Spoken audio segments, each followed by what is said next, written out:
The sun hung low over the horizon, painting the open highway in warm hues of amber and gold. My fingers tightened around the steering wheel as I glanced at the man sitting beside me. Lucas, my stepson, had his feet propped against the dashboard, his head tilted back against the seat, humming softly to a tune only he seemed to hear. He was 24, confident, and frustratingly magnetic. When I married his mother 2 years ago, I never imagined this kind of tension would creep into our relationship. At first, Lucas was just the easygoing young man who visited occasionally, always polite but distant. Over time, that distance turned into something else, subtle glances, fleeting touches, and moments I couldn't explain but felt deeply. Now, with my marriage growing colder by the day, Lucas's presence was a heat I both craved and feared. "Glad you decided to come along," Lucas said, breaking the silence. His voice was smooth, carrying an undertone of charm that always seemed intentional. "Yeah, well, I needed a break," I replied, trying to keep my tone even. "From Mom?" His question was direct, as Lucas always was. I hesitated, my grip tightening. "From everything." He smirked, a knowing look flashing in his eyes. Fair enough. The road trip had been his idea. He'd suggested we take a weekend drive to clear our heads. "Just the guys," he'd said, with a wink that left me unsettled. I'd agreed, partly because I needed an escape from the icy silence that now defined my marriage, and partly because I couldn't bring myself to say no to him. As the miles stretched on, our conversation flowed easily, touching on trivial topics like music and movies before veering into deeper, more personal territory. Lucas had a way of disarming people, of making them feel seen and heard. "So, what's really going on?" he asked after a while, turning to face me fully. His green eyes locked onto mine, their intensity making it impossible to look away. "What do you mean?" I asked, feigning ignorance. "You've been off lately," he said, his tone softer now. "Mom's noticed it too. She's worried." I let out a bitter laugh. "She's worried? That's rich." Lucas raised an eyebrow, but said nothing, waiting for me to continue. "It's nothing," I muttered after a pause. "Just work stress, I guess. You're a terrible liar. You know that?" His words stung, not because they weren't true, but because they were. I glanced at him again, catching the faint smirk playing on his lips. There was something about the way he looked at me in moments like this, as if he could see through every defense I tried to put up. We stopped for gas at a small station in the middle of nowhere. While I filled the tank, Lucas disappeared into the convenience store, returning with 2 bottles of soda and a bag of chips. "Dinner," he said with a grin, tossing me a bottle. "Thanks," I muttered, taking a sip. As we got back on the road, the silence between us grew heavier. It wasn't uncomfortable, exactly, but it carried an undercurrent of something unspoken, something neither of us seemed willing to address. "I like this," Lucas said suddenly, his voice cutting through the quiet. "Like what?" "This. Us. Hanging out." I swallowed hard, my throat suddenly dry. "Yeah, me too." The words felt dangerous, loaded with a meaning I wasn't sure I intended. Lucas seemed to sense it too because he fell quiet, his gaze fixed out the window. We drove for another hour before he spoke again. "Can I ask you something?" "Sure." "Are you happy?" The question hit me like a punch to the gut. I opened my mouth to answer, but found that I couldn't. Was I happy? The truth was I didn't know. Lucas turned to me, his expression unreadable. "It's okay if you're not. You don't have to pretend with me." The sincerity in his voice caught me off guard. For a moment, I considered telling him everything, about the loneliness, the resentment, the way his mother and I had become strangers living under the same roof. But I couldn't bring myself to do it. "I'm fine," I said instead, the lie tasting bitter on my tongue. He didn't press me, but the look he gave me said he didn't believe me for a second. As night fell, we decided to stop at a motel for the night. The air between us was thick with unspoken words as we checked in and carried our bags to the room. It was a small, simple space with 2 beds, a television, and a single window that overlooked the parking lot. Lucas tossed his bag onto one of the beds and stretched, his shirt riding up just enough to reveal a sliver of skin. I turned away quickly, my heart pounding in my chest. "Long day," he said, flopping down onto the bed with a sigh. "Yeah," I replied, my voice barely above a whisper. As I sat on the edge of my bed, staring at the floor, I felt his eyes on me. When I finally looked up, his gaze was steady, his expression unreadable. "You know," he said slowly, "if you ever need someone to talk to, I'm here." "Thanks," I murmured, unsure of what else to say. The room fell silent again, but the tension was palpable, like a live wire humming between us. I lay down, staring up at the ceiling, trying to ignore the thoughts racing through my mind. Lucas turned off the light, plunging the room into darkness. "Good night," he said softly. "Good night," I replied, my voice barely audible.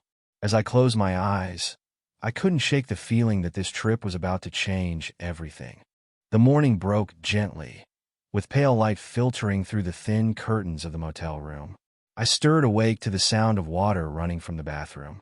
Lucas's faint humming accompanied it, a tune soft and melodic, yet strangely intimate in the quiet space.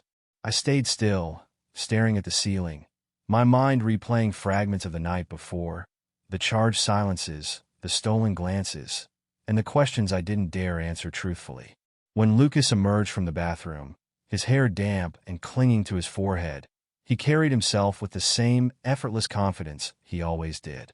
He grinned when he caught my gaze, and I quickly looked away, feeling a heat rise in my cheeks that had nothing to do with the stuffy room. "Morning," he said, his voice carrying a warmth that felt almost teasing.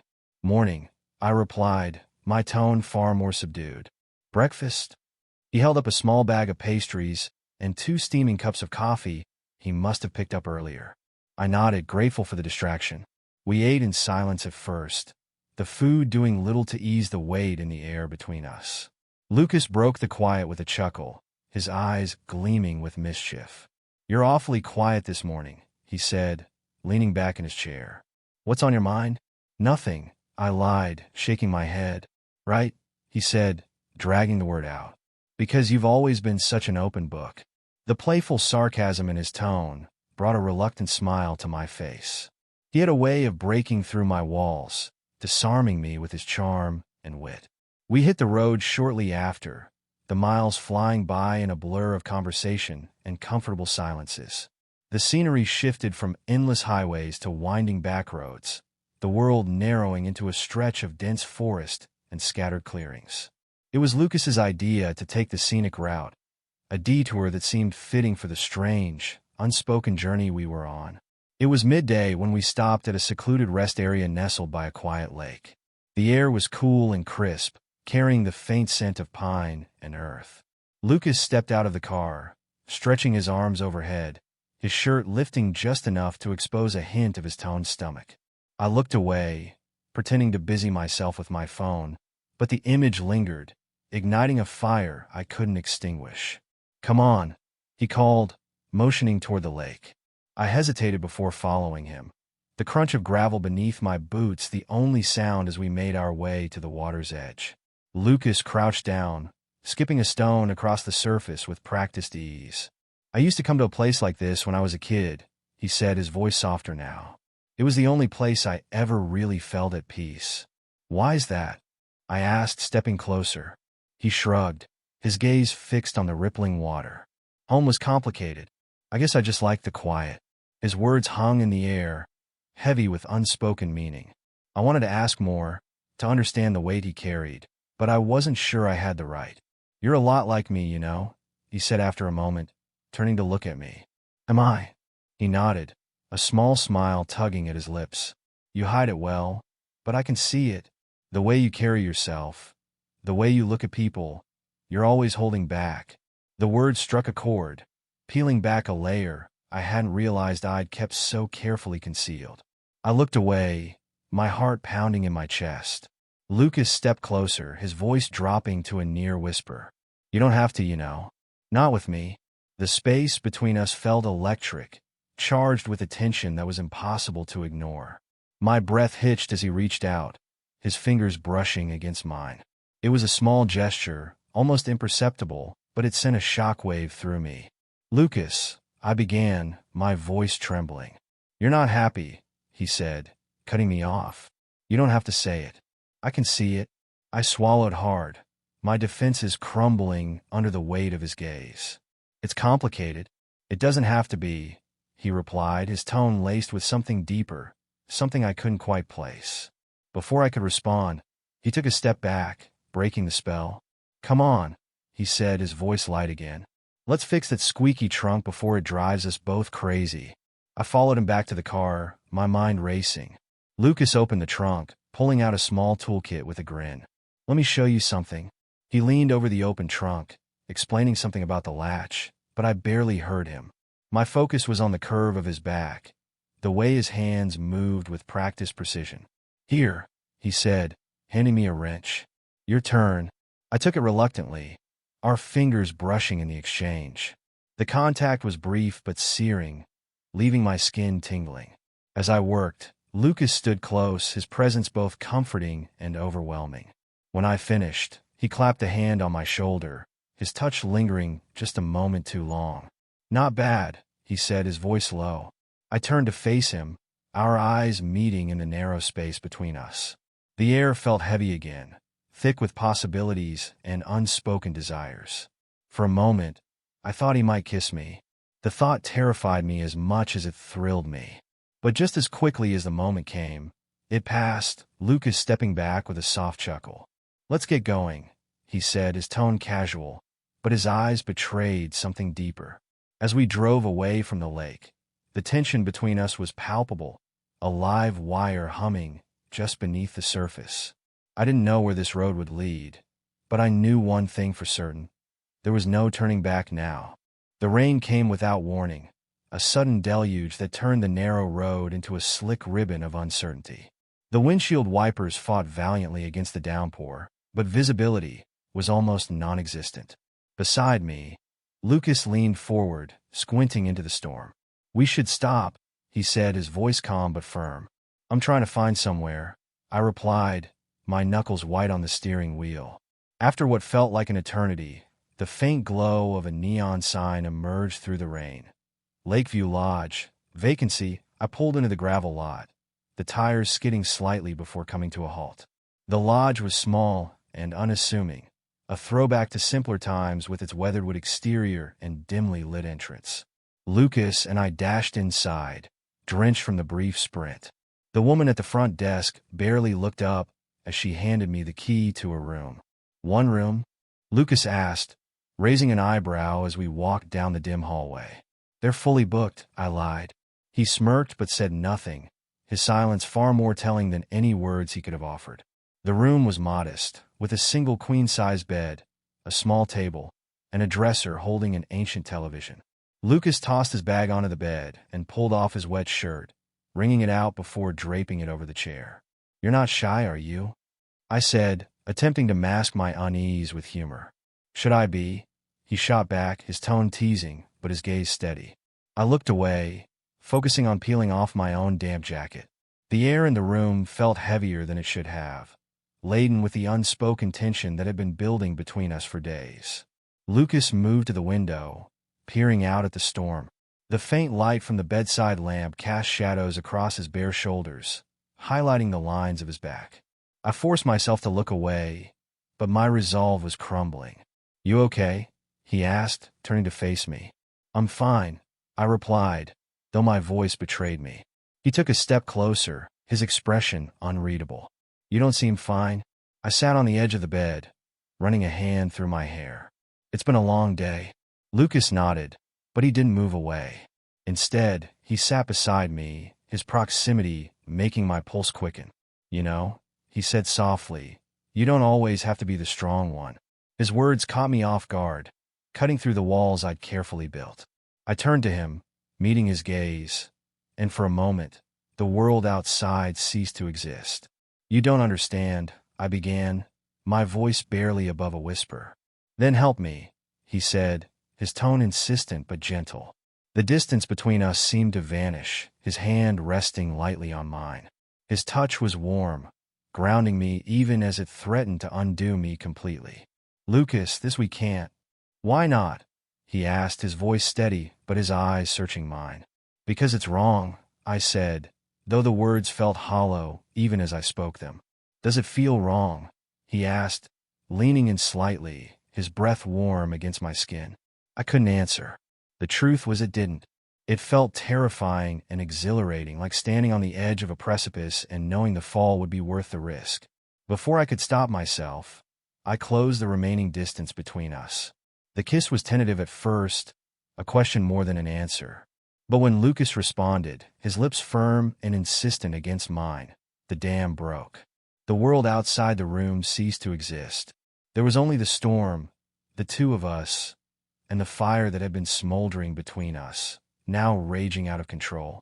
When we finally pulled apart, both of us breathing heavily, the reality of what had just happened settled over me like a weight. I shouldn't have, I began, but Lucas cut me off with a shake of his head. Don't, he said softly. Don't overthink it. Not tonight. His words were both a comfort and a challenge, daring me to let go of the guilt and fear that had been my constant companions. We lay side by side on the bed, the storm outside a quiet backdrop to the storm within me. Lucas's hand found mine again, his touch grounding me as sleep began to pull me under. For the first time in what felt like forever, I allowed myself to stop fighting, to simply exist in the moment. But even as exhaustion claimed me, I knew this was far from over. The storm may have passed, but the consequences of that night would linger long after the rain stopped falling. The morning sunlight seeped through the thin curtains, casting a muted glow across the room. I stirred awake to the quiet, rhythmic sound of Lucas's breathing. He lay beside me, his face serene, the tension that usually lingered in his expression nowhere to be found.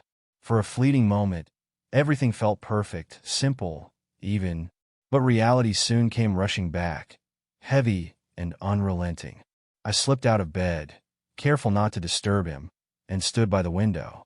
The rain had stopped, leaving the world outside drenched and glistening. My mind raced, every thought colliding with another until I couldn't make sense of any of it. The weight of last night pressed down on me, both thrilling and terrifying. There was no denying the connection between us anymore, no pretending it hadn't happened. But what now? What did this mean for us, for me? You're up early. Lucas's voice broke through my thoughts. I turned to see him sitting up, his hair tousled, and his eyes still heavy with sleep. He looked impossibly carefree, a stark contrast to the storm brewing inside me. Yeah, I replied, my voice hoarse. Lucas studied me for a moment before throwing off the blanket and standing. He moved toward me, his steps unhurried, his gaze steady. When he reached me, he placed a hand on my shoulder, his touch both comforting and grounding. You're overthinking, he said simply. How can I not? I asked, my voice barely above a whisper. Because it doesn't change anything, he said. Not for me. His words hung in the air, their weight undeniable. I searched his face for any sign of doubt, but all I found was sincerity. It's not that simple, I said, shaking my head. Your mom isn't here, he interjected, his tone firm but not unkind. This isn't about her. This is about us. The way he said us made my chest tighten. There was no hesitation in his voice, no fear. He believed in whatever this was between us, even if I couldn't bring myself to. I don't know if I can do this, I admitted, my voice cracking. Lucas cupped my face in his hands, forcing me to meet his gaze. You already are, he said softly. You just have to decide if you're going to keep fighting it. His words struck a chord deep within me, resonating in a way I couldn't ignore. But the fear was still there, a constant shadow that refused to let go. Before I could respond, the sound of a phone vibrating broke the moment. I stepped back, pulling my phone from my pocket. The screen lit up with my wife's name, her text a simple question. Asterisk, where are you? Asterisk. My stomach twisted as I stared at the words. The reality of my life outside this room crashed down on me, sharp and unrelenting. Lucas watched me, his expression unreadable. You don't have to answer that, he said.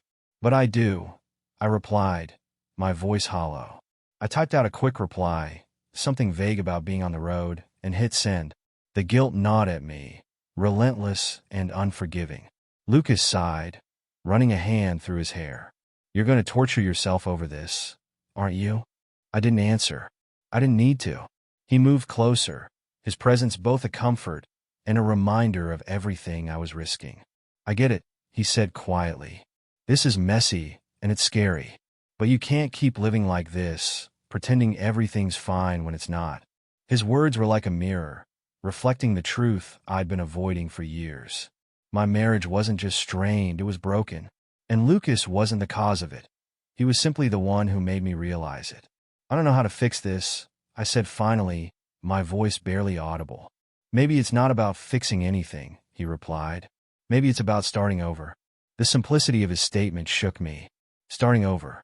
It sounded impossible, yet the thought of it stirred something in me. Hope, maybe, or the faintest hint of freedom. Lucas reached for my hand, his grip firm but gentle. Whatever you decide, I'm here, he said. You don't have to do this alone. His words were both a promise and a challenge, daring me to confront the truth and make a choice. As I looked into his eyes, I felt the weight on my chest begin to lift just slightly. The road ahead was uncertain, fraught with challenges and heartache. But for the first time in years, I felt like I had a choice, a chance to redefine my life, even if it meant risking everything. I squeezed Lucas's hand, a silent acknowledgement of the journey ahead. It wouldn't be easy, but nothing worth having ever was. As we left the room, the sunlight breaking through the clouds felt like a promise of something new, something uncharted. And for the first time, I felt ready to face it,